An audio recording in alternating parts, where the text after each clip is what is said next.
Olá, e que a paz do Senhor Jesus seja sobre todos e que nós possamos, nesse momento, extrairmos um pouquinho mais da palavra de Deus, da mensagem, daquilo que Ele tem para nos oferecer, através da sua instrução. Que o Senhor, Ele esteja cada dia mais te ensinando, te conduzindo e te mostrando as verdades, as realidades do seu reino.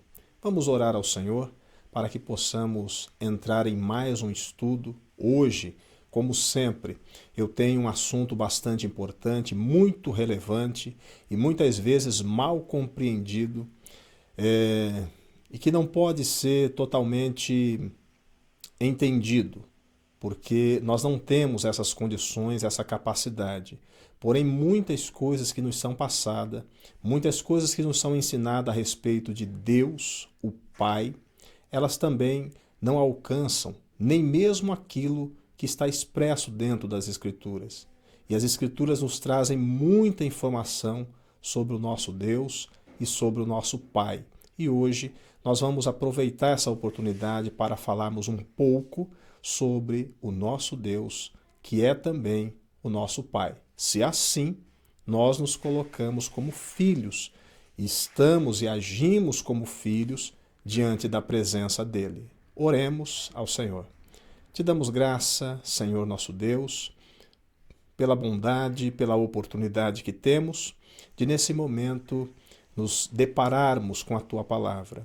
Nós queremos a tua verdade, o teu ensino, a tua instrução, e que o Senhor nos mostre aquilo que o teu Espírito Santo tem para nos mostrar. Que nós não estejamos como cegos no meio deste mundo, mas sejamos nós iluminados pela tua graça, pela tua luz, pela tua paz, em nome do Senhor Jesus Cristo. A ti seja o louvor e a glória para sempre. Amém. Graças a Deus. Nós vamos entrar em um momento agora na palavra de Deus, onde estaremos falando sobre algumas coisas relacionadas às doutrinas bíblicas. E vamos começar a falar sobre um pouco sobre a doutrina do Pai, aquilo que é a instrução, porque é disso que se trata, doutrina bíblica. A doutrina bíblica, ela tem esse caráter de instruir, de mostrar, de nos apresentar algo que possa nos ensinar. E é isso que nós estaremos falando nessa oportunidade aqui, tá bem? Esse é o estudo 4 e nós falaremos sobre o Deus Pai, ou seja, é o Deus Criador, aquele que tudo fez, aquele que tudo criou. Ele é o primeiro, ele é de onde saem todas as coisas. Vamos então já entender um pouco sobre a questão da doutrina bíblica. Se trata do ensino, se trata da instrução. No Antigo Testamento, no termo hebraico, é conhecido como Torá. Então a Torá, ela tem esse valor de instrução, de ensino, tá bem? E só que nos ensinos judaicos, eles utilizam apenas do Antigo Testamento. Hoje, porém, nós temos pelo menos mais algumas cartas, cartas e evangelhos, né, e também a revelação, que é o Apocalipse, e tudo isso se formará para nós como a Torá, que quer dizer instrução e que quer dizer o ensino. E para hoje, o que nós temos é a instrução sobre Deus. É claro que nós não vamos conseguir extrair tudo o que tem relacionado a Deus num estudo como esse, de pouco tempo. Mas sempre nós estaremos conhecendo um pouquinho melhor. Sempre nós estaremos conhecendo um pouquinho mais daquilo que a Bíblia nos fala em relação a Deus. Veja o que Paulo escreve sobre a Escritura e sobre as instruções que nós podemos receber. 2 Timóteo 3,16 ao 17. Toda a Escritura é divinamente inspirada e proveitosa para ensinar, para repreender, para corrigir, para instruir em justiça, a fim de que o homem de Deus tenha capacidade e pleno preparo para realizar toda boa obra. Portanto, toda a boa obra, tudo aquilo que nós podemos fazer que seja considerado bom diante de Deus, começa pelo entendimento das coisas de Deus. Eu não posso primeiro fazer uma obra boa, isso para Deus, sem antes eu ter o entendimento da Escritura de Deus. E essa Escritura, ela não é qualquer Escritura, ela é a Escritura divinamente inspirada. E ela é proveitosa para nos ensinar. Ela pode nos repreender, nos tirando do mau caminho e nos apontando, mostrando o melhor caminho e ainda nos ajudando a andarmos por este caminho. Então ela nos corrige a fim de que nós sejamos de fato instruídos naquilo que é de fato, de verdade, a justiça. Vamos então já entrando no assunto do nosso Deus, Criador, vamos conhecer algumas características de Deus, né? Em que ambiente Deus ele se encontra e como que nós podemos ver ou visualizar ou tentar ter uma visão em relação a Deus Pai. Eu sei que muitas coisas que eu vou estar colocando aqui, você ainda não conhece, você ainda não ouviu falar disso. No entanto, eu vou te apresentar todos os versículos bíblicos, as passagens bíblicas, onde isso que eu tenho para falar para você está registrado, está escrito. O que ocorre, muitas vezes, é que nós somos impedidos de observar essas coisas com os olhos espirituais e passamos a ver os entendimentos, os ensinamentos bíblicos com olhos carnais. Isso porque aqueles que muitas vezes nos instruem, que muitas vezes nos ensinam, eles apontam para as coisas espirituais com os olhos carnais.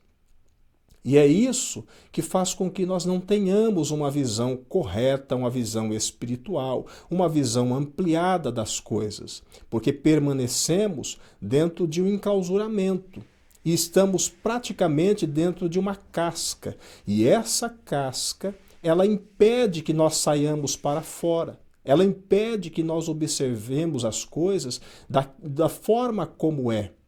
Então, o que abre o nosso entendimento e o que nos faz observar todas as coisas na forma como o próprio Deus vê, é na realidade uma abertura para o entendimento espiritual. Quando você passa a conhecer Deus, as coisas de Deus, os planos de Deus, o projeto de Deus, de uma forma espiritual, então a Escritura se abre para você.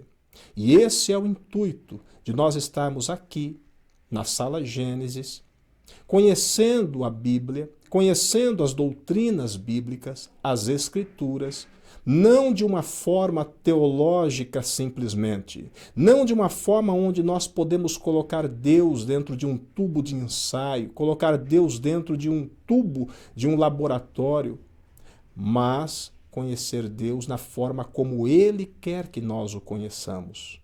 Então vamos começar com Jó, capítulo 36, verso 30. Deus espalha relâmpagos em volta de si e cobre as profundezas do mar. Com isso aqui, você consegue já fazer uma visão bastante interessante daquilo que é Deus, ou de como Ele se apresenta, ou de como Ele está. Deus, Ele é o princípio de todas as coisas. Sem Ele, nada do que existe haveria. Ele não é simplesmente um conhecimento, Ele não é simplesmente uma sabedoria. Ele não é simplesmente uma energia. Deus é o ser primordial. Ele é o primeiro. Nele estão todas as coisas. Tudo está em Deus. Tudo aquilo que vemos e aquilo que não vemos partem desse Deus Criador, que em muitas religiões ele é chamado de tantas coisas, mas para nós que cremos em um Deus Pai, nós o temos como aquele de onde todas as coisas se desencadeiam. Ele está no meio desses raios, desses relâmpagos, porque essa força, essa energia que se forma a partir da sua grandeza, a partir do seu grande poder, projetam essas coisas. E assim nós o podemos contemplar e nós podemos imaginar toda a sua grandeza, todo o seu poder, porque ele escolhe se manifestar nessa forma. Portanto, quando não existia nada, existia essa grande fonte de luz. E naquilo que é conhecido como o mar primordial, Deus ele se espalhava como na profundeza de águas, nas profundezas do mar, e como luz ele brilhava no meio de tudo aquilo que nós podemos ver e contemplar. Deus, ele preenchia todo o espaço e todo o tempo. Não havia o vazio, não havia o nada. Deus era tudo e estava em tudo, em todo o tempo e em todo o espaço que existia, como um imenso mar, e dele brotava essa luz, que eram como raios nas profundezas do mar. Vamos falar um pouco da natureza de Deus, o Pai. Algo que é muito lógico, né? Mas nós precisamos falar, é que ele é espiritual. É exclusivamente espiritual. A natureza das coisas espirituais é a natureza elétrica, ou, se nós quisermos também trocar essa palavra elétrica, nós poderemos falar do plasma. Então, a natureza espiritual, ela é a natureza elétrica, ou a natureza plasmática. Tudo parte, tudo existe a partir do plasma. Do plasma vem todo o tipo de matéria, inclusive a matéria espiritual. Ela também parte, se origina a partir do plasma. O plasma ele é conhecido na física e na química como o quarto estado da matéria. Mas eu falo o contrário. Eu digo que o plasma ele é o primeiro estado da matéria. Então nós temos os três, que são considerados pela física e química os três primeiros estágios, ou estados, né, da matéria, que é o sólido, o líquido e o gasoso. E depois do gasoso vem o plasma. No entanto, invertendo essa posição, primeiro vem o plasma e depois os outros estados. É a partir daqui que toda a matéria ela se origina. Portanto, é dentro desse ambiente que Deus ele se mexe, que Deus se locomove, que Deus está. Todas essas coisas, elas partem de Deus. Então esse aqui é um princípio da natureza de Deus. Ah, então Deus é o plasma. Então Deus, ele é a eletricidade. Eu não disse isso. Deus, ele está além dessas coisas aqui. E nós vamos entendendo isso com o passar do estudo.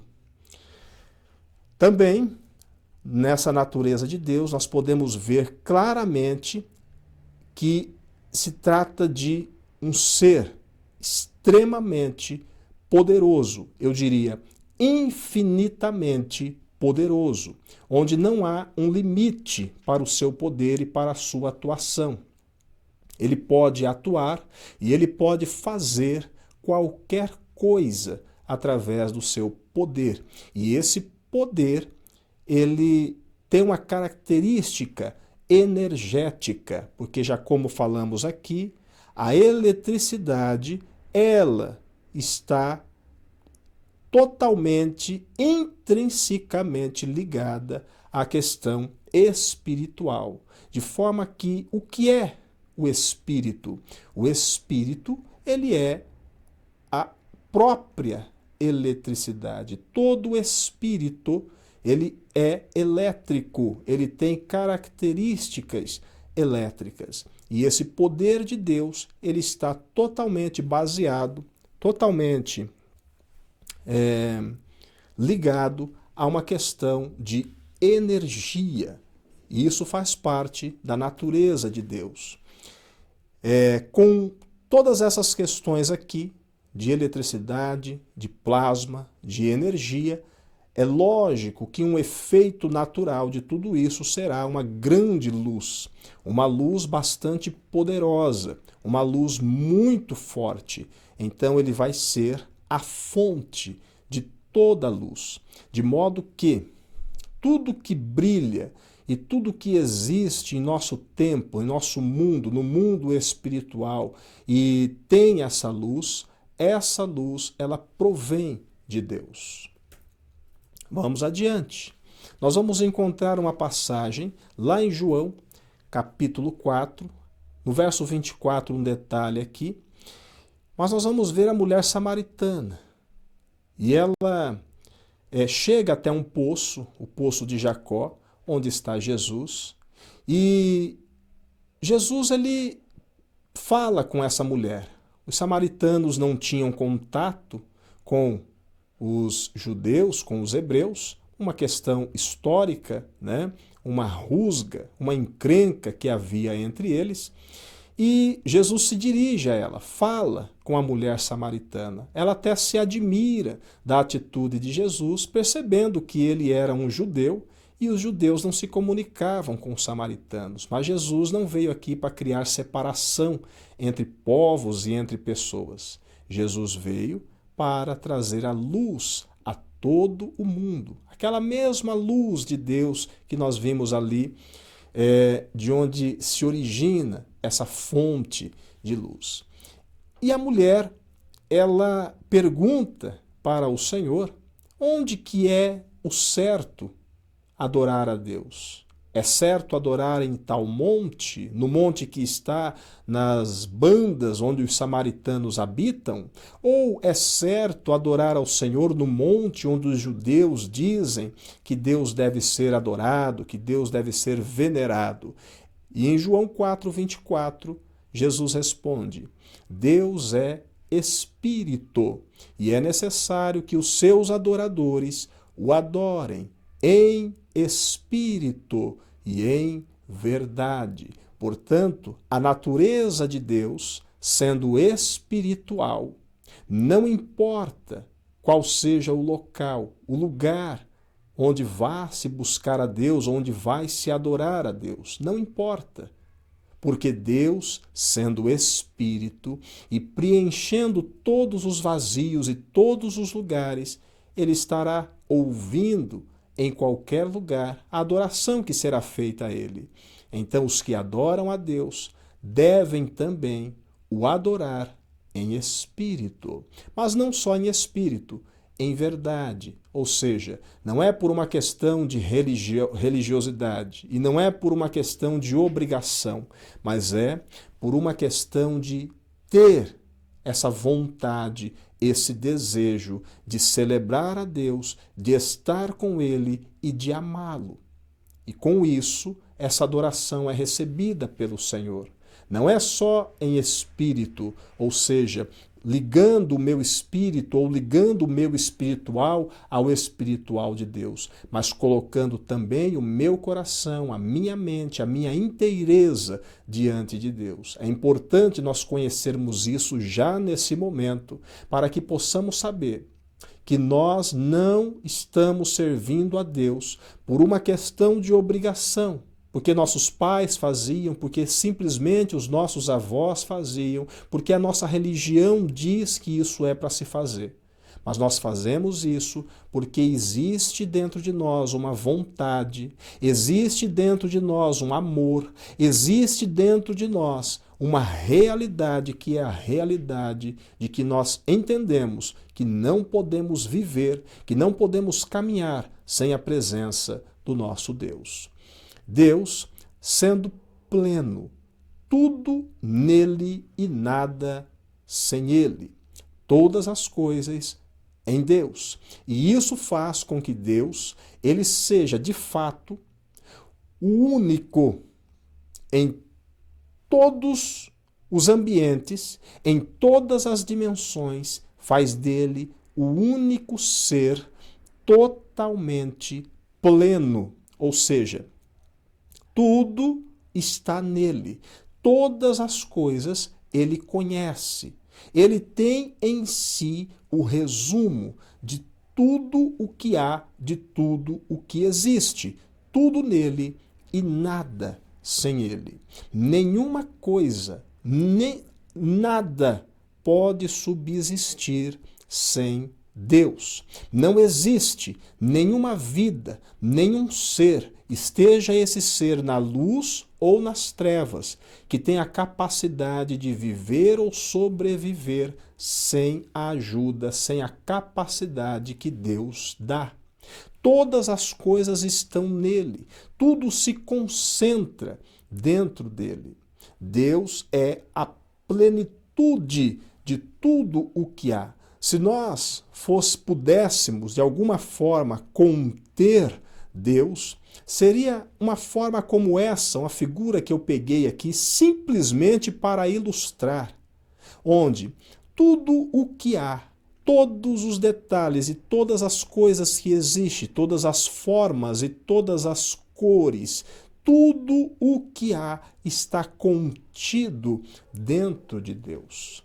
É assim que Deus se manifesta, é assim que ele se apresenta.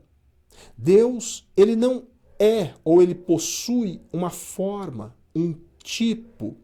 Ele não está limitado a isso, até porque um espírito, ele não é limitado a uma determinada forma. Como um espírito, ele é também plasmático, ele é volátil, assim como um vapor é volátil e se adapta e toma a forma de qualquer recipiente onde ele vai estar dentro, assim é um espírito, também é volátil. E Deus, ele está além ainda dessa questão do espírito, ele engloba tudo o que há, tudo o que existe. Ele é pleno. Ele é o único ser que pode conter todas as coisas em si. Efésios 3, versos 18 ao 20. Paulo escreve: também peço que, como convém a todo o povo santo, vocês possam compreender a largura, o comprimento, a altura e a profundidade do amor de Cristo. Paulo se referindo a Cristo. Por quê? Porque Cristo, ele é, dentro de uma forma humana, tudo aquilo que Deus poderia ser. Toda a plenitude de Deus em um ser humano está manifesta em Cristo. Então, o amor de Cristo, ele se mostra como sendo o amor de Deus dentro de um ser humano. Estando o ser humano nesse tabernáculo, nesse vaso, nesse recipiente que é o corpo, a forma maior de Deus se manifestar foi através de Cristo. Cristo, ele tomou a forma de um ser humano, ele tomou a forma de um homem para mostrar toda a plenitude de Deus através desse nosso tabernáculo, através desse nosso corpo, através desse nosso templo.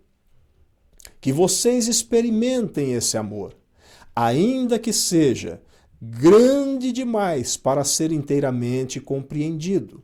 Então vocês serão preenchidos com toda a plenitude de vida e poder que vem de Deus.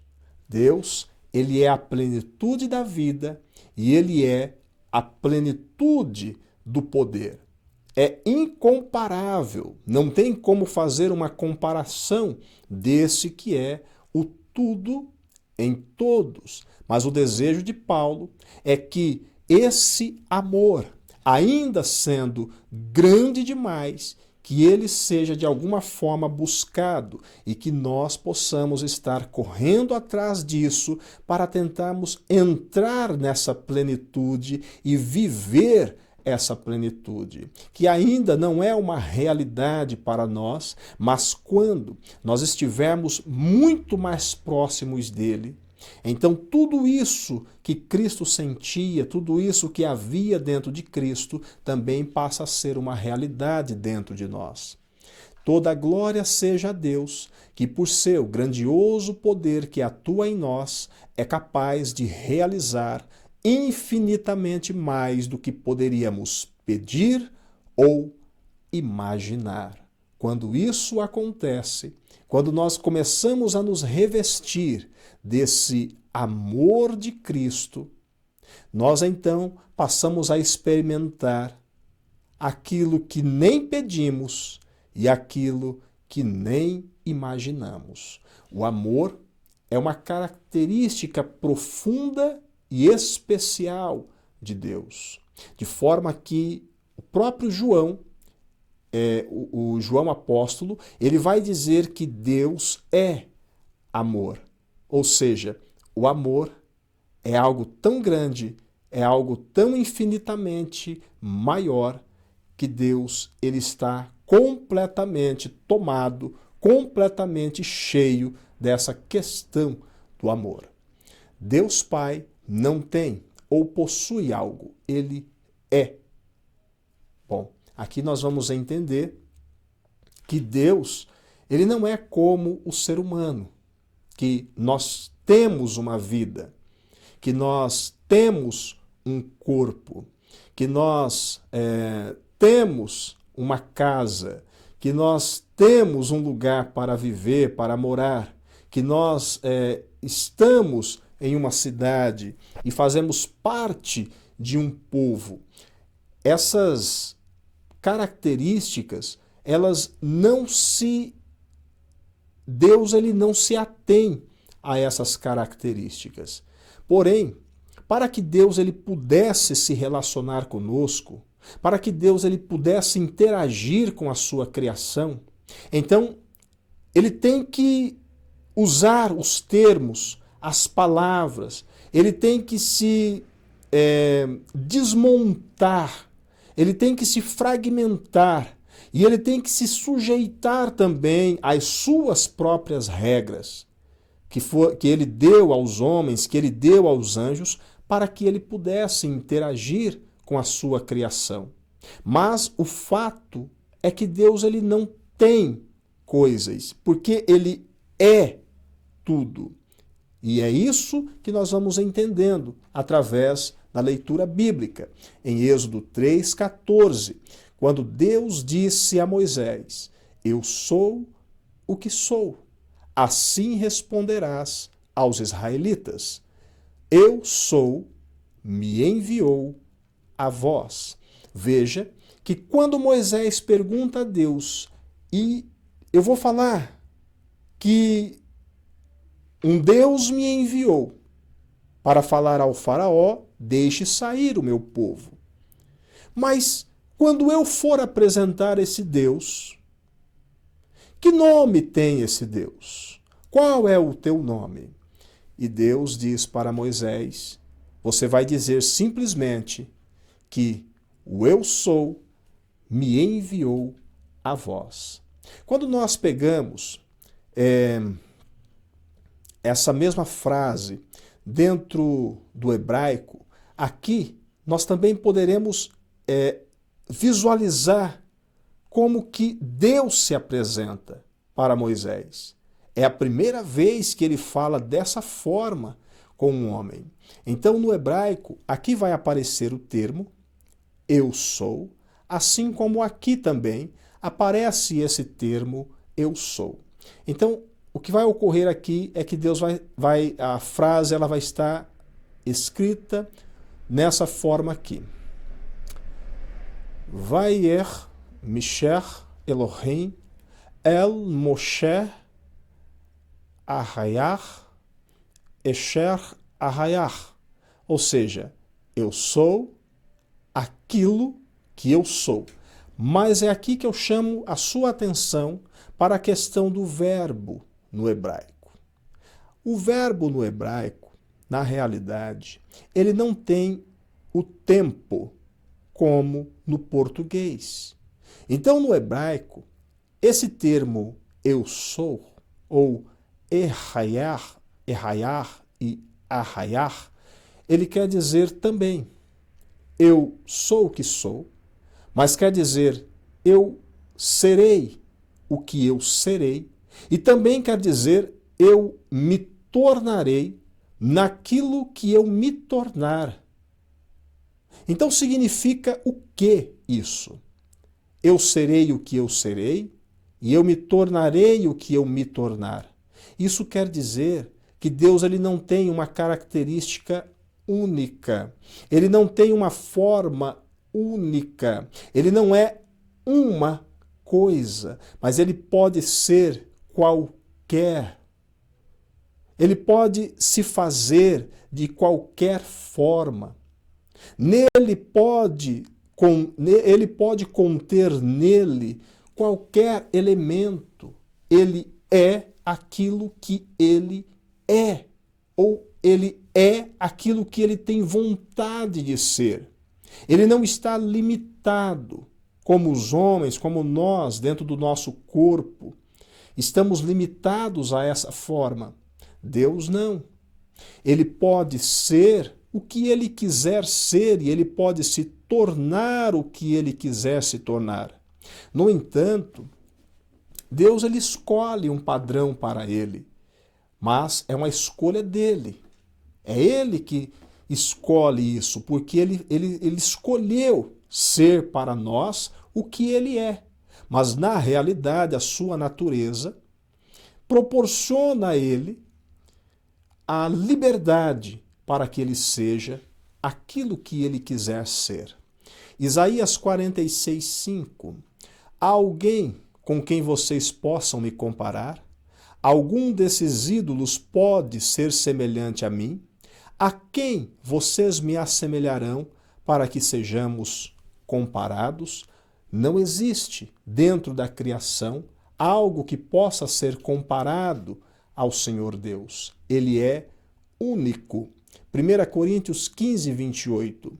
E quando todas as coisas lhe estiverem sujeitas, então o próprio Filho se sujeitará àquele que todas as coisas lhe sujeitou, para que Deus seja tudo em todos. Aqui nós vamos percebendo que Deus, ele se fragmentou.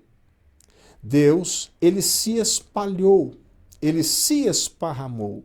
E ele, com isso, deu voz e tudo passou a existir.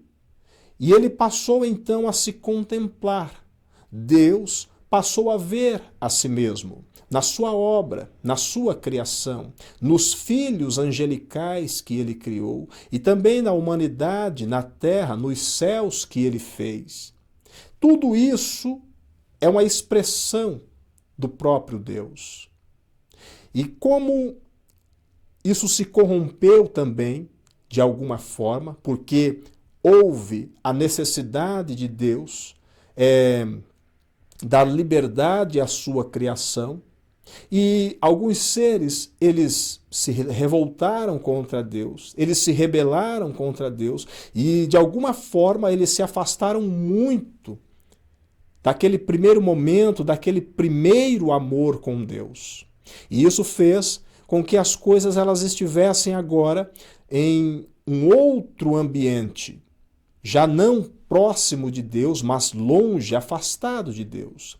E a intenção de Deus em enviar o seu Filho Jesus Cristo foi para que pudesse então, agora, trazer todas as coisas, a fim de que Deus, ele seja tudo em todos, como nós já falamos aqui.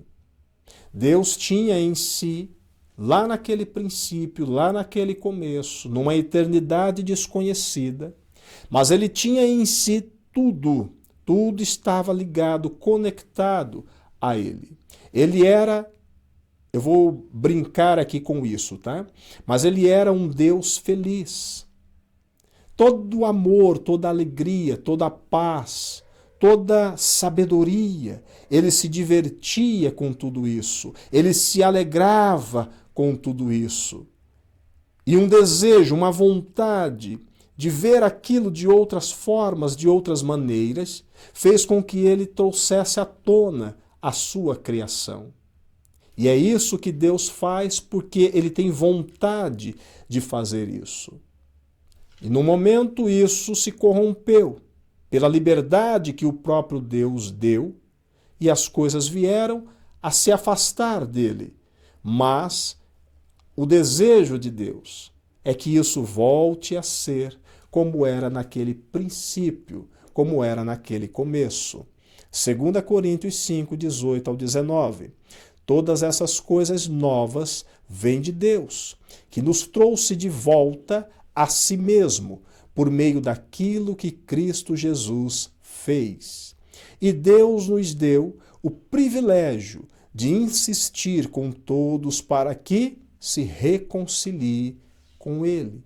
A vontade de Deus Pai é que toda a sua obra, que toda a sua criação, que todos os filhos, todos os seres que se afastaram dele, voltem para Ele. E o meio pelo qual Deus Pai fez isso foi através do Senhor Jesus Cristo. Jesus Cristo, ele é um elo que liga o homem a Deus. Jesus Cristo, ele é o Filho de Deus que intermedia o homem para com Deus.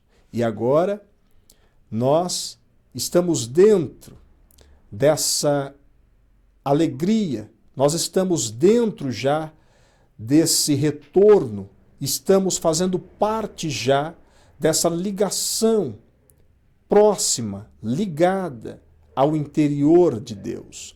Estamos reconciliados com Ele.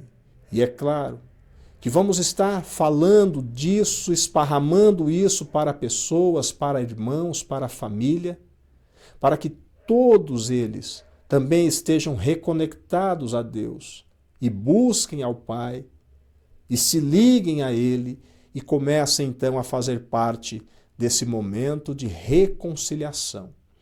Esse tempo aqui é o tempo que Deus nos deu para que nós pudéssemos então agora nos reconciliar com Ele, voltar a termos aquela mesma ligação, ainda que como seres, vamos dizer entre aspas, independentes, porque nós não somos agora sim um corpo único na forma, mas Deus ele nos deu essa liberdade e Ele nos fez, né, cada um ao seu molde, cada um do seu jeito, cada um com as suas características, cada um com suas ideias, seus pensamentos, porque essa é a vontade de Deus.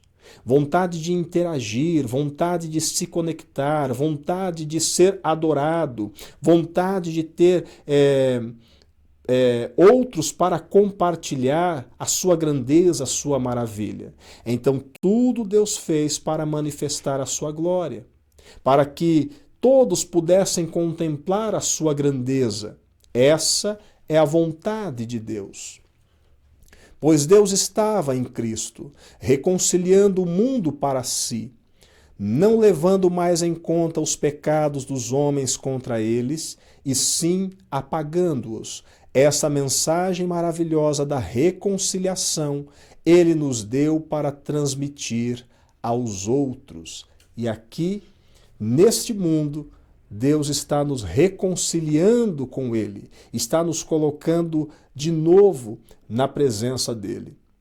Deus está nos dando esse privilégio e está reatando esses laços conosco, pois os nossos pecados, eles nos afastaram de Deus, mas Deus vai apagar eles e já os apagou. A partir de quando nós decidimos que queremos Deus em nossas vidas, a partir do momento que nós o recebemos, esses pecados, eles foram cravados na cruz. E Jesus Cristo, pelo sacrifício que fez, derramando o seu sangue, sangue puro e inocente, esse sangue pagou os nossos pecados e apagou aquelas memórias do nosso afastamento de Deus. O Pai é além da criação. Deus, ele criou todas as coisas, mas Deus, ele não foi criado. Ele existe desde a eternidade. Desde que eternidade? Desde toda a eternidade. Deus não é um ser que tem um pai. Deus não é um ser que tem uma mãe. Deus é simplesmente Deus. Já lemos isso em Êxodo 3,14. Ele é aquilo que ele é. Ou melhor, ele se tornará naquilo que ele se tornar. Ou seja, naquilo que ele quiser, ele se tornará. Porque ele é o único ser que tem essa capacidade de, por ele mesmo, fazer qualquer coisa. E aqui nós vamos entender que ele está além da sua criação. Todas as coisas criadas, elas são menores do que aqueles que criou. Menores em capacidade, menores em inteligência, são menores em funcionalidade. Aquele que cria, ele é maior do que a sua criação, independente da área que for. Então, nós vemos as mãos de Deus trazendo à tona a sua criação. Essa criação, eu vou dividir aqui ela em duas partes. No entanto, mais à frente, nós teremos que voltar nisso, não hoje, mas nós teremos que voltar nisso para entender que não se tratam de duas partes, mas que se tratam de uma parte só. Onde, na primeira, nós temos as coisas invisíveis, que nós vamos chamar de o espiritual, aquilo que está numa outra dimensão, aquilo que está num outro lugar, aquilo que não pode ser visto, aquilo que está muito perto de Deus. É a dimensão espiritual, o invisível. E, aqui muito latente para nós, o físico e o material. Deus, ele não está dentro desses círculos aqui da sua criação. Deus, ele está fora de tudo isso aqui. Então eu não posso dizer que Deus é espiritual? Sim, porque dentro, sim pode, porque dentro daquilo que nós conhecemos o espiritual, Deus é. E aqui dentro do material, Deus fez todas essas coisas aqui. Ele não é material. Aí que vem o nosso próximo entendimento em relação a isso aí, que é o que é o material. O material é matéria mesmo? O material é densidade pura? O material é indivisível? Isso, em algum momento dos nossos estudos, nós vamos estar parando para observar isso aqui, tá bem? Mas eu posso já dizer para você que Deus, ele tanto é aquilo que nós vamos dizer ou pensar de material, como ele é aquilo que nós vamos pensar, falar e conhecer sobre o espiritual. Porém, ele não está nem aqui e nem aqui. Ele está fora de tudo isso, porque ele é além da sua criação. Isaías 46, versos 4 e 5. Mesmo na velhice, eu serei o seu Deus. Cuidarei de vocês quando tiverem cabelos brancos. Eu os criei e os carregarei. Eu serei o seu Salvador para sempre. Observando as duas palavras, eu os criei e os carregarei. Deus criou e Deus também é aquele que sustenta, é aquele que dá as condições para que o ser ele possa manter a sua existência. Qualquer ser fora de Deus, esteja esse ser na luz ou esteja esse ser nas trevas, esteja esse ser nos céus, na terra ou debaixo da terra, tudo depende do poder de Deus para poder subsistir. Nada, nenhuma coisa pode subsistir sem Deus. Nem o que é invisível ou espiritual, e nem o que é físico ou material pode se manter por si mesmo. Não há condições para isso e Deus não permite isso porque um só é o Deus verdadeiro, um só é o Deus criador. Não há outro Deus como ele. Não há outro Deus como o Deus Pai. Ele é único. Há alguém com quem vocês possam me comparar? Esse é o versículo 5 de Isaías 46, versos 4 e 5. Algum desses ídolos pode ser semelhante a mim? A quem vocês me assemelharão para que sejamos comparados? Então Deus se coloca nessa condição de não poder ser comparado com ninguém. E realmente não há com quem ou com o que possamos comparar o nosso Deus. Deuteronômio 4, 15 ao 19. Guardai, pois, com diligência as vossas almas, pois nenhuma figura vistes no dia em que o Senhor, em Horebe, falou convosco do meio do fogo, para que não vos corrompais e vos façais alguma imagem esculpida na forma de qualquer figura, semelhança de homem ou mulher, figura de algum animal que haja na terra, figura de alguma ave alada que voa pelos céus, figura de algum animal que se arrasta sobre a terra, figura de algum peixe que esteja nas águas debaixo da terra. Que não levantes os teus olhos aos céus e vejas o sol, e a lua e as estrelas, todo o exército dos céus, e sejas impelido a que te inclines perante eles e sirva aqueles que o Senhor teu Deus repartiu a todos os povos debaixo de todos os céus. A recomendação que Moisés dá ao povo é que eles não se atrevam a fazer nenhum tipo de imagem na semelhança de seja lá o que for, para se prostrar diante dessa imagem, como se essa imagem fosse Deus. Porque Deus, ele não toma, ou melhor, ele não tem uma forma requadrada. Ele não tem uma forma definida.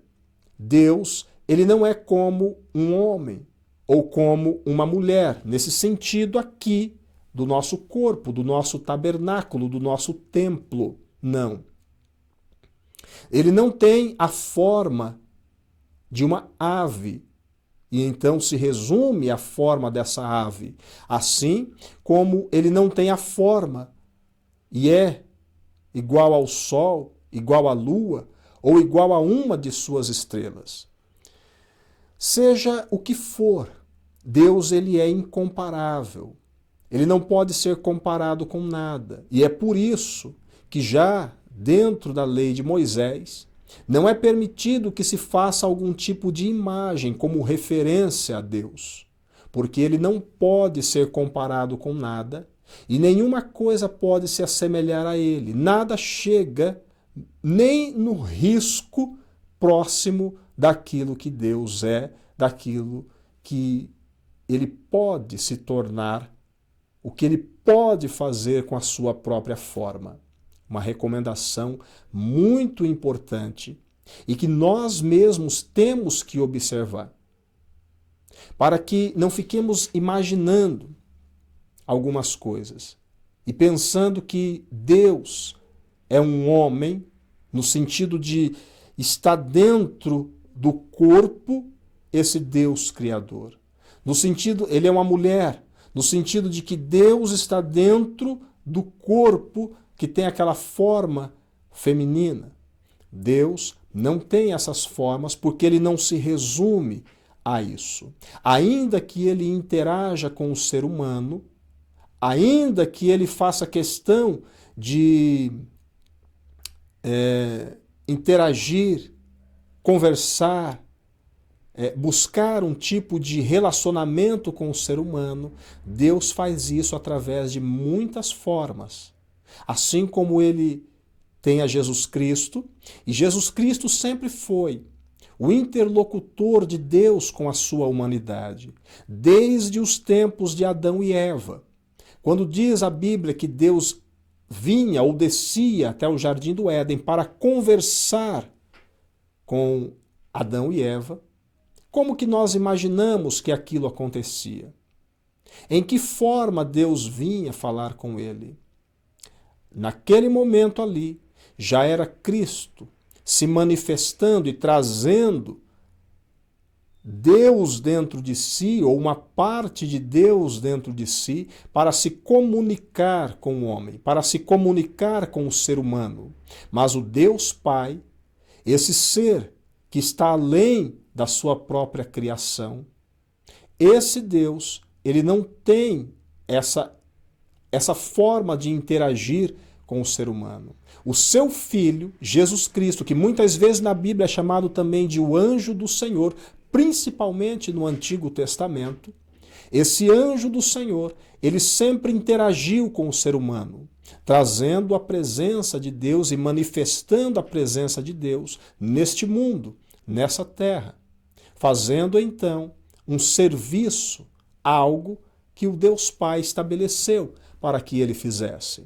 Então, desde sempre, Cristo ele foi o interlocutor, o intermediário entre Deus e os homens. Esses assuntos também, todos eles, vocês vão entender, nós vamos entender, porque nós estamos aqui falando hoje sobre Deus Pai, mas falaremos também sobre o Espírito Santo e falaremos também sobre o Senhor Jesus Cristo. Essas três pessoas que são muito importantes dentro de todo o aspecto da criação de Deus. Hoje ainda falaremos um pouquinho de Espírito Santo, só para não deixar vago o assunto que nós estamos tratando aqui. Mas vamos lá. O Pai é além da vida. Até mesmo a vida é menor do que Deus. Talvez seja muito errado eu dizer que Deus tem uma vida. Deus, ele é o autor da vida. Deus que inventou a vida. Ele que criou a vida. Então, até mesmo a vida está subordinada a Deus. 1 Timóteo 6, verso 16. Aquele que tem, ele só, a imortalidade e habita na luz inacessível, a quem nenhum dos homens viu nem pode ver, ao qual seja a honra e poder sempre eterno. Que versículo bonito e que mostra nos dá uma visão bastante interessante a respeito de Deus. Ele só possui em si a imortalidade. Essa imortalidade ele também resolveu repartir com a sua criação. E é por isso que agora nós temos a esperança, por meio de Jesus Cristo, de estarmos ou de vivermos para sempre com o Senhor, de estarmos para sempre dentro dessa condição de imortais. Mas Deus é aquele que habita na luz inacessível. Então essa luz, ela cria um espectro maravilhoso em Deus, de forma que nenhum homem viu e nem pode ver a Deus. É impossível que isso aconteça. É impossível que a carne ela possa suportar essa luz, não chegaria nem perto. Seria totalmente consumida, porque nós vimos que a questão do espírito, o espiritual também é eletricidade. Seria totalmente consumido. Uma pessoa morre ao ter contato com 220 volts. Uma pessoa morre ao ter contato com um pouco mais de 300 volts, acabou, pulveriza, vira nada, encolhe, vira pó. Calcula o que pode ser esse poder, essa luz inacessível. Então interprete a questão de luz e ligue isso aqui com a questão elétrica e também com a questão de energia. E esse Deus imortal, ele não se aproxima do homem na forma como nós poderíamos pensar, que Deus ele vem e entra dentro do ser humano. Não, não é assim que acontece. Existe um filtro, existe um meio para que isso venha acontecer. Esse filtro e esse meio se chama Espírito Santo de Deus. Ele é o que faz essa filtragem de Deus. É Ele que nos ajuda a termos Deus dentro de nós. E é Ele que nos capacita a experimentarmos as coisas que vêm dos céus, as coisas que vêm de Deus. Isaías 42, verso 5. Assim diz Deus, o Senhor, que criou os céus e os estendeu, e espraiou a terra e tudo quanto produz, que dá respiração ao povo, ou seja, aqui está a vida, ao povo que nela está, e o Espírito aos que andam nela. Deus é aquele que dá a vida, é aquele que traz o Espírito para dentro do ser humano. E é esse Espírito que faz com que o homem torne-se alma vivente. Nós vemos isso já nos primeiros capítulos de Gênesis, onde no capítulo 2, Deus ele sopra nas narinas do homem e ali vem o Espírito, a Ruach de Deus, para fazer produzir dentro do homem um sistema elétrico, e isso faz com que o corpo se ative juntamente com a sua alma. E o homem passa então a ser uma alma vivente, passa então a ser um ser animado. Deus, ele está além da vida. É Ele que traz a vida, é Ele que coloca a vida na sua criação. Também o Pai, ele é além do tempo e o Pai é além do espaço. Para ele não existe a questão do tempo, assim como para ele não existe a questão do espaço. Sobre o tempo, ele está em todo o tempo, passado, presente e futuro. Conhece todas as coisas, tudo o que aconteceu e tudo o que vai acontecer. Além do espaço, ele preenche todo o espaço. Então Deus, como Jesus disse, ele não disse para a mulher samaritana, ele não está ali ou ele está aqui. Ele está ali ou ele não está ali ou ele não está aqui.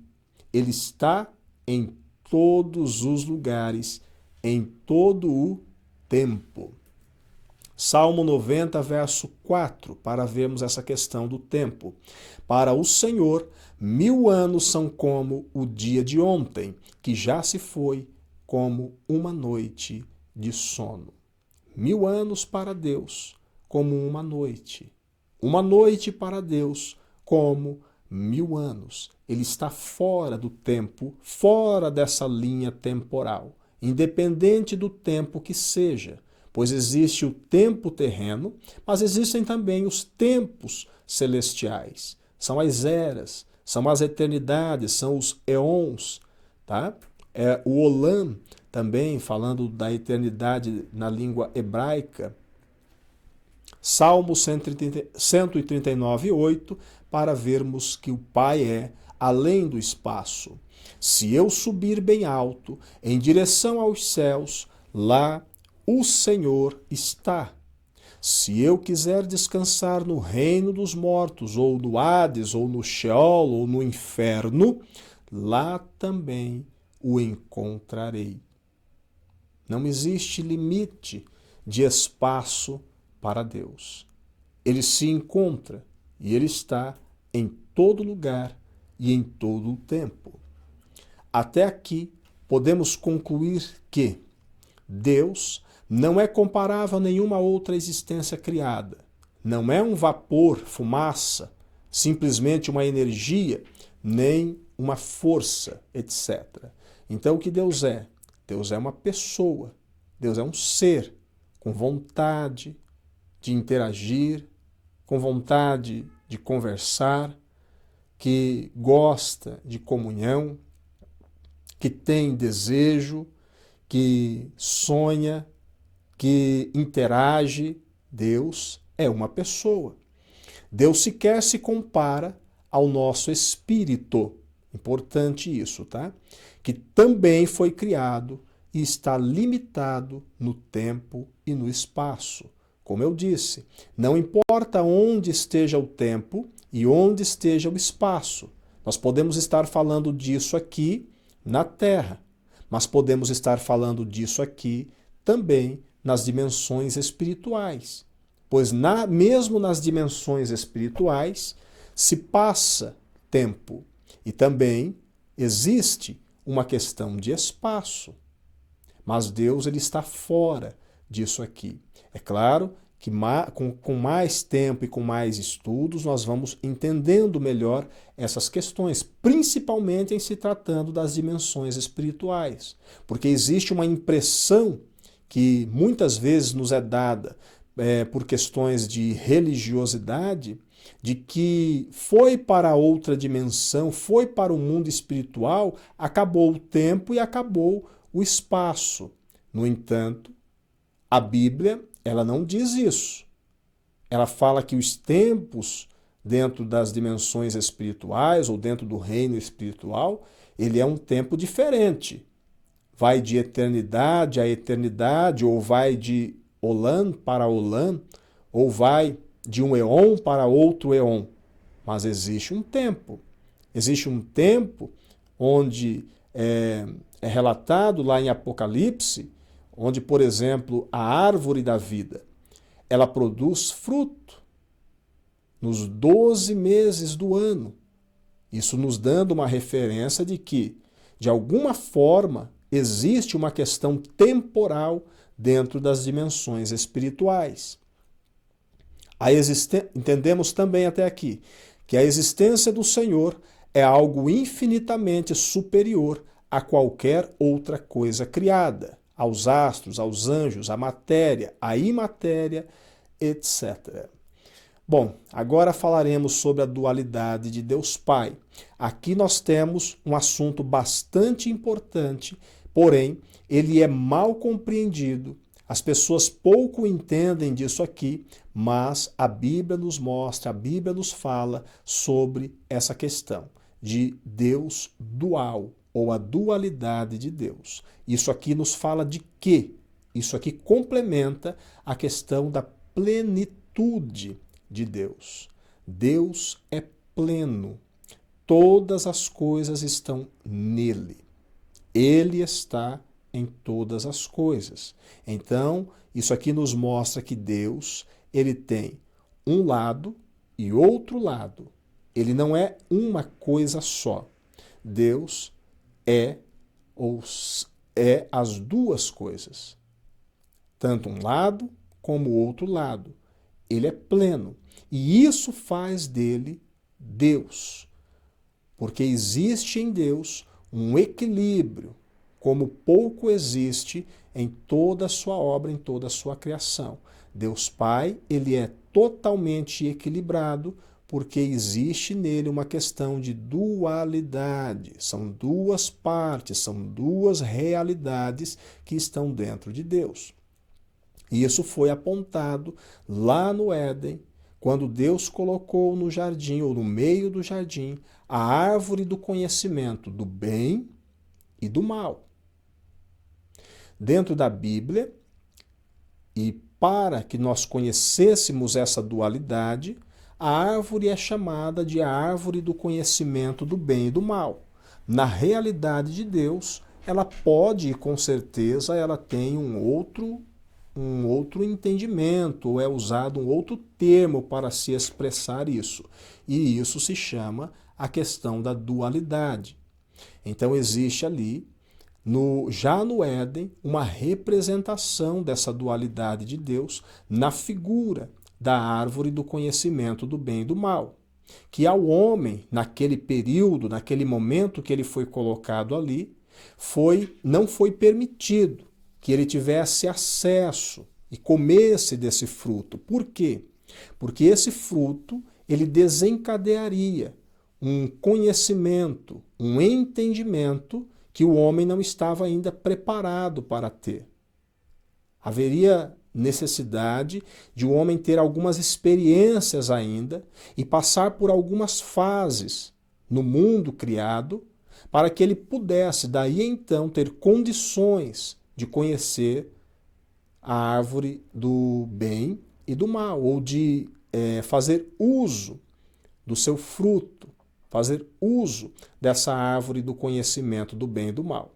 Mas isso viria com amadurecimento, isso viria com o crescimento espiritual daquele homem e daquela mulher, assim como de todos que estariam vindo após ele.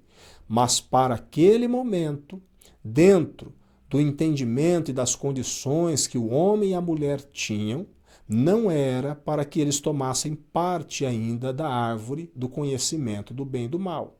Essa árvore, ela produzia e ela tinha em si algo muito especial, algo muito importante, né? Ou seja, ela não é uma árvore ruim, mas ela é uma árvore que deve ser consumida e que o ser humano, no caso Adão e Eva, teriam participação nela, assim que eles tivessem as condições apropriadas em si mesmo para que pudessem consumir dessa árvore. Então, a árvore do conhecimento do bem e do mal é uma representação da dualidade de Deus. Mas então essa árvore do conhecimento do bem e do mal, ela é uma árvore de pecado, de tropeço, que serve para derrubar o homem, para confundir. Não, não. Ela faz parte da natureza de Deus. No entanto, como eu disse, Deus sendo pleno, ele é também equilibrado. Então, existe um equilíbrio dentro de Deus. Um equilíbrio que nós estamos aprendendo a ter, que nós estamos aprendendo a viver esse equilíbrio. E em algum momento esse entendimento, esse conhecimento da plenitude das coisas também chegarão a nós. Nós também conheceremos essas coisas. Mas isso deve sempre acontecer no tempo apropriado. É isso que representa a árvore. Ela é só uma figura? Ela é só um símbolo? Não. Ela existe. Dentro da realidade espiritual, essa árvore existe. Ela não é só uma representação. Ela não é só um símbolo. Ela guarda um símbolo, ela tem uma representação, mas isso é real. Todo o livro de Gênesis, ali no capítulo 1, 2 e 3, existem os símbolos mas existem também as representações e as realidades de tudo aquilo ali. O homem colocado no jardim do Éden, a mulher sendo tirada da costela de Adão, a serpente, a árvore da vida, a árvore do conhecimento do bem e do mal, os rios que correm daquele jardim, todas as árvores de conhecimento e de entendimento que estão também ali naquele jardim. Tudo é uma representação, tudo é um símbolo também, mas tudo é uma realidade. As coisas de Deus, elas têm as coisas práticas, reais, assim como tem os códigos. E muitos desses códigos, eles estão colocados dentro da Bíblia, para que nós possamos conhecê-los. Aos poucos, nós vamos conhecendo essas realidades. Então, nós temos que ler a Bíblia, sabendo que tudo que foi colocado ali é uma instrução, é um ensino, como nós lemos lá em 1 Timóteo capítulo 3. Porém, essas representações, elas têm a sua consistência, elas têm a sua realidade, têm a sua dureza, vamos dizer assim. É uma matéria firme, é algo consistente que há, que existe, tá bem? Bom, se ele é a dualidade, ou melhor, se essa dualidade está em Deus, então a luz e as trevas estão nele, assim como a questão do bem e do mal, assim como o masculino e o feminino, pois essas coisas elas são reais para nós. A luz, as trevas, o bem e o mal, o masculino e o feminino, também são realidades. Isaías 45, verso 7. Eu formo a luz e crio as trevas, faço a paz e crio o mal. Eu sou o Senhor que faço todas as coisas. Esse versículo, ele é bastante interessante e ele pode criar até algum tipo de confusão mental. A pessoa pode ler ele e ficar confuso. Ora, Deus forma a luz, mas ele também cria as trevas. Ele faz a paz, mas ele também cria o mal. E ele é o Senhor que faz todas essas coisas. Muitas vezes as pessoas não entendem um versículo como esse, porque não dão conta de perceber que tudo procede de Deus. Quando Deus ele resolve criar, ele é um mar de luz. Ele é esse mar inacessível, cheio de brilho, cheio de luz, o plasma percorrendo por tudo, um show de luzes, de brilho, de alegria, de maravilha, algo lindo, maravilhoso. Quando ele resolve criar, então tudo isso tem que de alguma forma se retrair, se encolher, porque ele vai agora começar a trabalhar a sua criação. Então o próprio Deus, ele se coloca numa condição menor, para que outras coisas possam existir. Pois se ele está tomando todo o espaço, se ele está tomando todo o tempo para que outras coisas possam vir à tona, ele tem então que se retrair. Nessa retração de Deus, ocorre então um vago, não um vago real, onde não existe nada, mas ali onde a sua luz ela se contrai, outros ambientes, outros lugares, outro tempo e outro espaço se torna escuro. Então, ele forma a luz e ele cria as trevas, ou seja, do espaço onde ele se encolhe, as trevas acabam vindo à tona, ela passa a existir. Ele faz a paz e ele cria o mal. Então existe aqui uma questão de que o bem e o mal, eles também compõem ou fazem parte da plenitude de Deus. Porém, Deus, ele escolhe trabalhar e agir com a sua paz, com o seu bem, com o seu amor. E esse mal, ele passa a ser um outro lado, um lado opcional, onde a sua criação, ela poderá ter a liberdade de escolher ficar do lado do bem, ficar do lado da paz, ficar do lado da luz, ou cair, se desvincular desse lado e ir para o lado do mal, para o lado das trevas também. Isso é algo que é possível de se acontecer, porque agora Deus ele se retrai. Agora Deus ele mostra tudo o que realmente existe nele, porém elas estão definidas de um lado e do outro lado. Também Deus que continha nele tanto o masculino como o feminino, ele agora divide essas condições, a condição do masculino e a condição do feminino. Gênesis 1, 27. Deus, portanto, criou os seres humanos à sua imagem. A imagem de Deus os criou, macho e fêmea os criou. Veja que a imagem de Deus, ela é uma imagem do macho e da fêmea. E quando Deus faz a sua criação, ele os faz macho e fêmea. Então, naquele princípio, Deus estava ali, um ser só, tanto o masculino como o feminino. E agora ele faz essa dicotomia e ele passa então a assumir características do masculino, enquanto que uma outra parte vai assumir características do feminino. Ou alguém tem dúvida de que Deus se apresenta como masculino? É a única forma que Deus se apresenta, é na forma do masculino. Então a outra parte de Deus, ela foi tirada dele para formar o outro lado, que é o feminino. E nós vamos ver isso aqui ainda. Porque o Filho do Homem veio buscar e salvar o que se havia perdido. Quero que você perceba como que Jesus Cristo apresenta o seu Pai. Apresenta o seu Pai como homem, ou seja, como uma figura masculina. O Filho do Homem. É assim que o Jesus Cristo ele se apresenta para as pessoas. Ele fala desse Filho do Homem, usando esse termo homem para se referir ao seu Pai, que é Deus. Deus ele se apresenta dessa forma.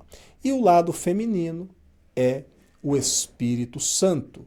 O Espírito Santo ele fica com as características de uma mulher ou com as características de um lado feminino, que é representado também muitas vezes na palavra de Deus como uma pomba, né? Que tem um simbolismo, a pomba para o Espírito Santo.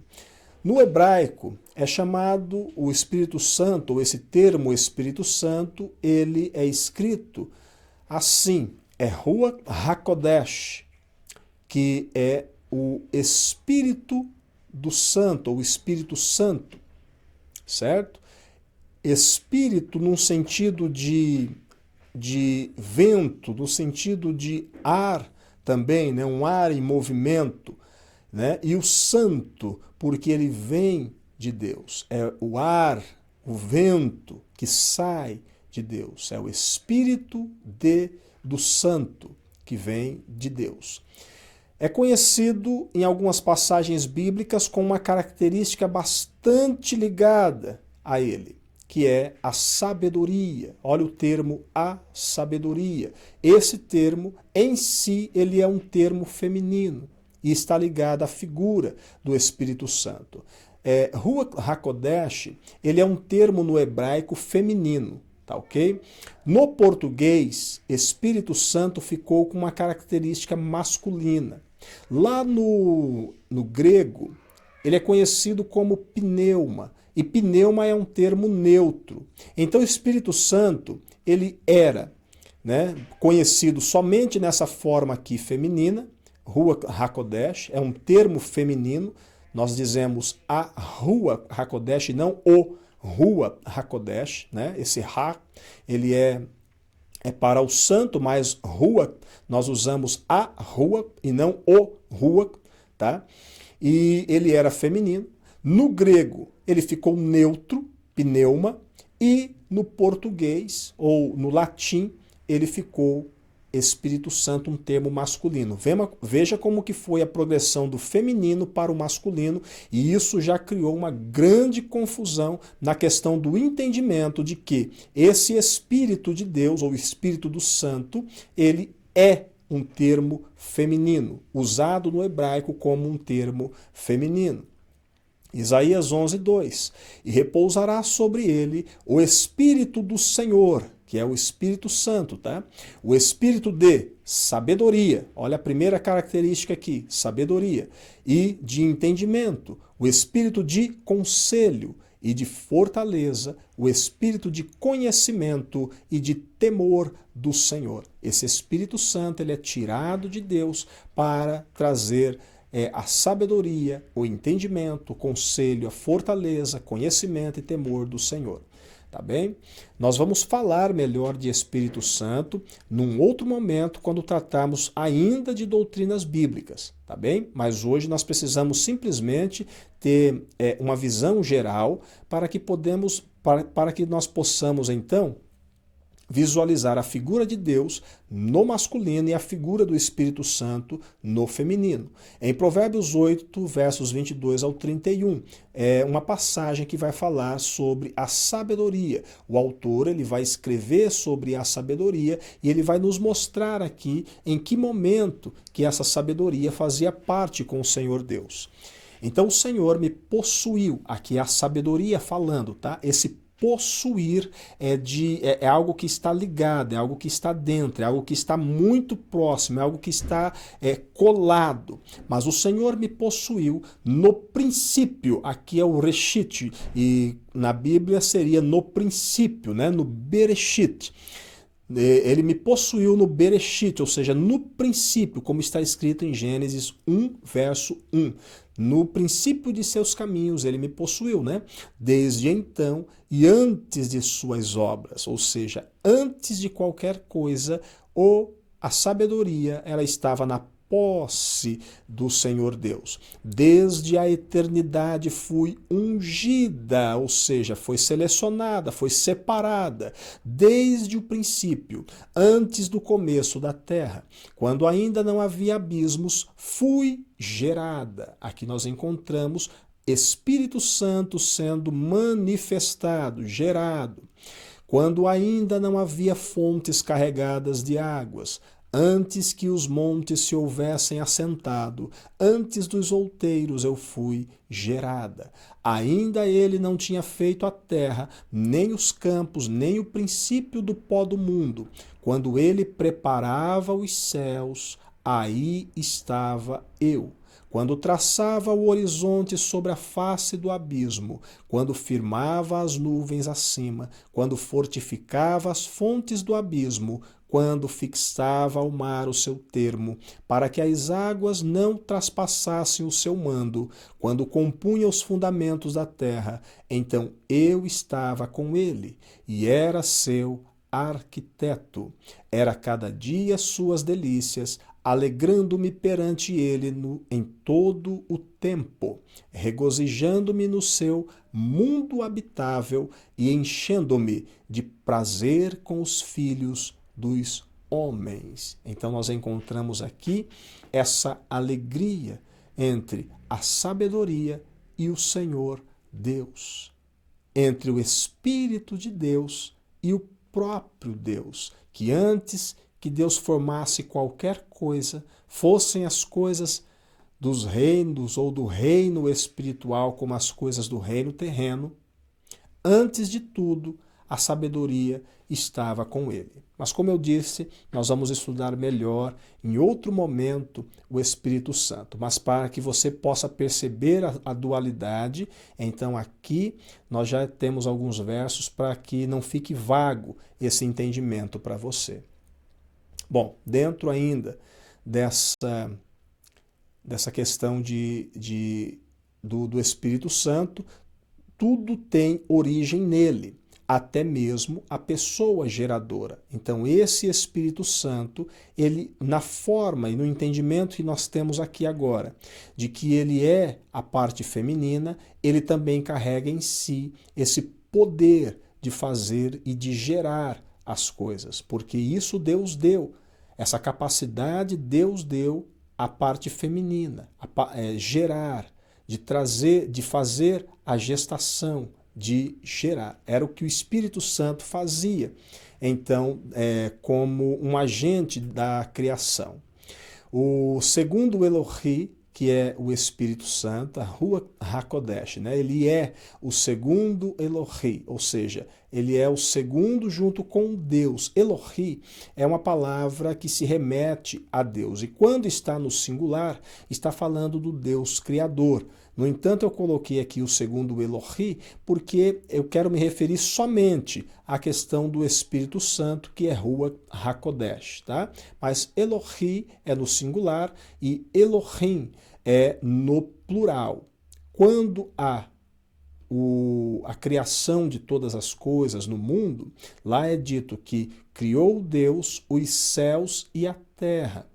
Ali, no original criou Elohim, ou seja, deuses, ou iluminados, ou juízes, tá? Então, ali estava também a figura do Espírito Santo como pessoa que é a geradora, ou a questão feminina. 1 Coríntios 2, versos 9 e 10. Mas como está escrito, as coisas que o olho não viu e o ouvido não ouviu e não subiram ao coração do homem, são as que Deus preparou para os que o amam. Mas Deus nolas revelou pelo seu Espírito, porque o Espírito penetra todas as coisas, ainda as profundezas de Deus. Somente esse Espírito Santo, somente esse Espírito, ele pode penetrar todas as coisas. Por quê? Porque ele é aquele que está desde o princípio com Deus. Ele é aquele que conhece tudo o que Deus fez e como tudo começou. Por quê? Porque ele é a primeira pessoa tirada de dentro de Deus. Então, para que Deus pudesse trazer à existência as coisas, ele precisava do seu lado masculino e ele precisava do seu lado feminino, a fim de que essas duas energias, essas duas forças pudessem então trazer à existência tudo o que há, tudo o que existe. É por isso que ele é conhecido como o Espírito de sabedoria, porque todo o entendimento, todo o conhecimento está no Espírito Santo, ou na Ruach HaKodesh de Deus. Deus, ele tem também a questão do positivo e do negativo, e isso nos remete a duas forças elementares de toda a criação, seja a criação no mundo espiritual, seja a criação no mundo terreno ou no mundo físico, que é a eletricidade e o magnetismo. Esses dois elementos, eletricidade e magnetismo, são o princípio de funcionamento de todas as coisas. E eles têm a carga positiva e eles têm a carga negativa. Quando nós vamos pensar numa corrente elétrica, nós temos aqui o negativo e nós temos o positivo, onde o negativo são os elétrons e o positivo são os prótons. Para que haja uma corrente elétrica, essas duas posições, o negativo e o positivo, eles devem atuar juntamente. Um lado só, ele não funciona no deslocamento da corrente elétrica. Mas para que isso tenha movimento e cumpra com a sua função, então se conectam o negativo juntamente com o positivo. Na questão do magnetismo, é a mesma coisa. Um lado é negativo e o outro lado ele é positivo. Um lado repele e o outro lado atrai. Isso quando nós falamos de magnetismo. Essas duas forças, elas interagem em toda a criação, colocando as coisas em movimento e permitindo as condições de vida na forma como nós conhecemos. E essa forma de vida, como nós conhecemos, tanto no nosso mundo material como no mundo espiritual. Portanto, essa forma de exercer o poder, essa forma de exercer a força, essa forma de manter a vida, é a forma que Deus escolheu para que tudo pudesse existir. Deus, na sua dualidade, ele também estabelece os céus e a terra. Os céus são as partes superiores e a terra é a parte inferior, onde povos antigos, eles têm também algum entendimento e eles trabalham a questão dos céus como sendo masculino e trabalham a questão da terra como sendo feminina.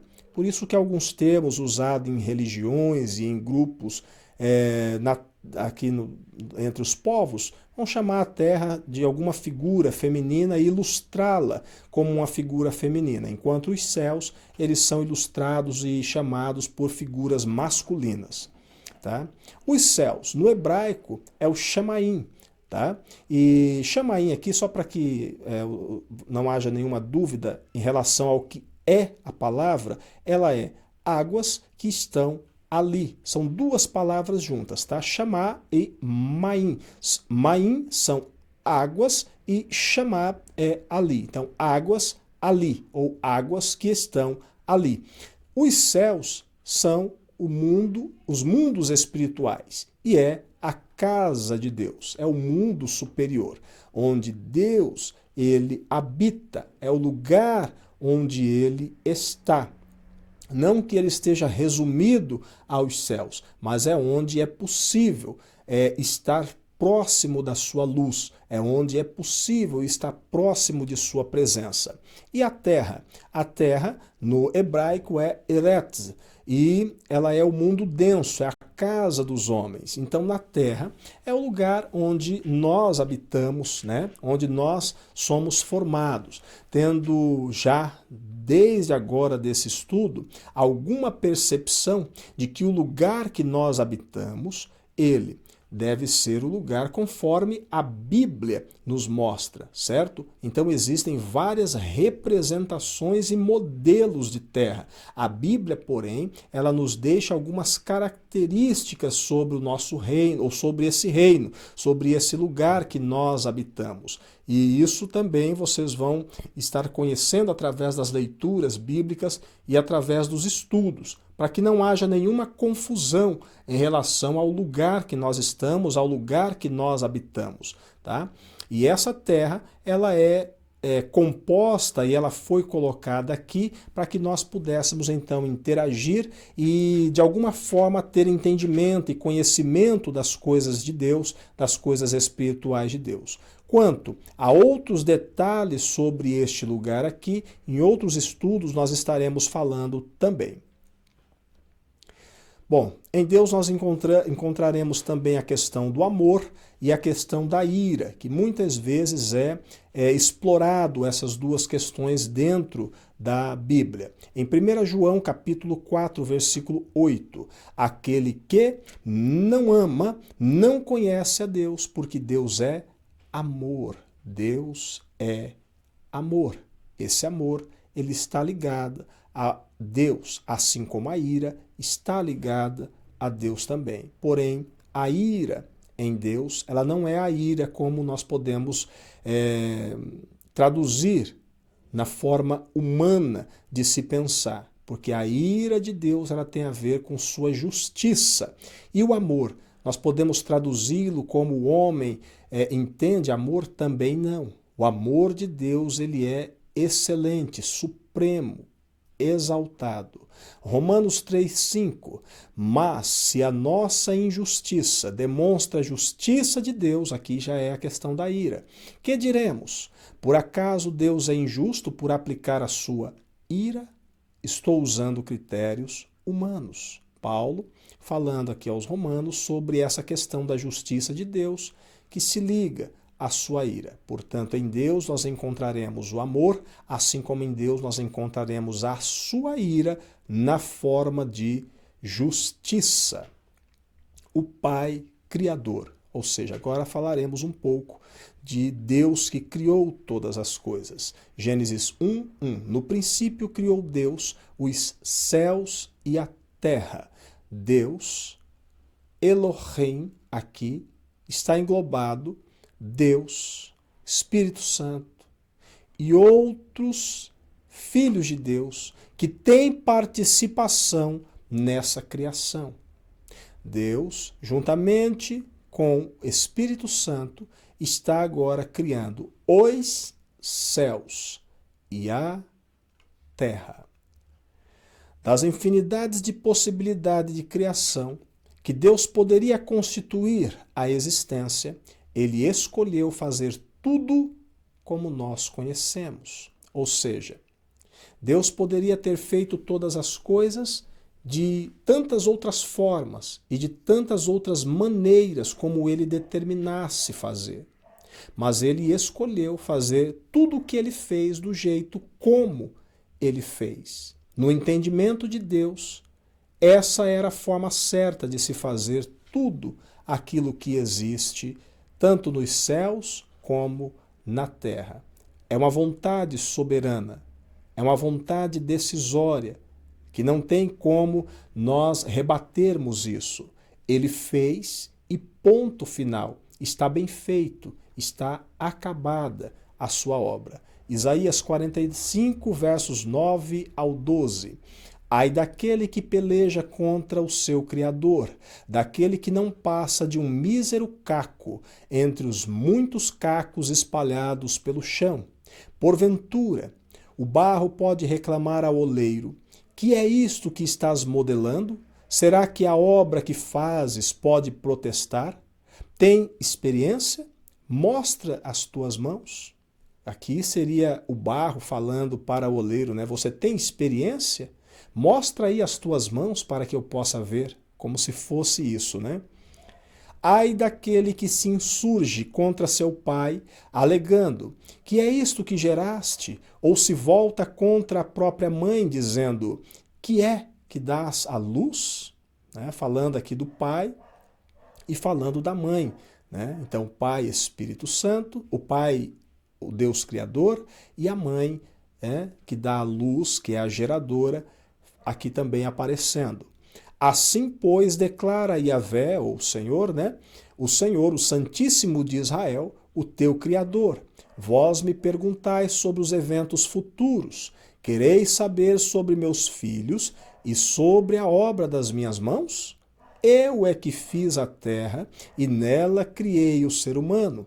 As minhas mãos estenderam os céus e a todo o seu exército dei ordens. Deus fez tudo do jeito que ele quis fazer, porque ele entendeu que seria o melhor jeito de se fazer as coisas. A vontade soberana de Deus conduziu ele a criar os céus e a criar a terra do jeito que ele criou, porque na sua sabedoria, na sua eterna experiência, seria a melhor forma de se fazer as coisas. Portanto, aqui nós vemos uma característica do Deus que tudo fez e do Deus que tudo criou para a nossa vida fluir, para a nossa vida ser uma bênção. Bom, aqui nós terminamos uma parte desse estudo. Falar sobre esse tema, falar sobre esse assunto é algo que demanda bastante paciência. Nós precisamos conhecer as coisas parte por parte. Não vamos conhecer tudo num momento só. Então nós vamos caminhando em Deus dessa forma, com paciência, até irmos sendo modelados segundo a sua vontade. Portanto, que Deus abençoe você através desse estudo e que você tire bons proveitos desses ensinamentos, desses versículos bíblicos, desses temas que foram abordados aqui durante esse estudo, né? E que o nosso Deus, ele ilumine os teus olhos e te faça ver como ele vê. Vamos orar ao Pai e agradecer a Ele por esse momento e por essa oportunidade. Nós te louvamos, Senhor, e te damos graça pela bondade que o Senhor nos concedeu de estarmos aqui, fechando, Senhor, esse estudo. Eu sei que muitas coisas tem aqui para que nós possamos entender ainda. Não compreendemos tudo, mas o que o Senhor tem nos dado, nós somos gratos a Ti por essa porção. Agora, Pai, que o Teu Espírito Santo, Ruach HaKodesh de Deus, nos instrua em sabedoria, em entendimento e em graça. Ao Teu nome seja o louvor, ao Teu nome seja toda a glória, em nome do Senhor Jesus Cristo. Assim, nós pedimos a Ti e assim Te agradecemos. Amém. Que Deus abençoe a tua vida, a tua casa e a tua família, em nome do Senhor Jesus.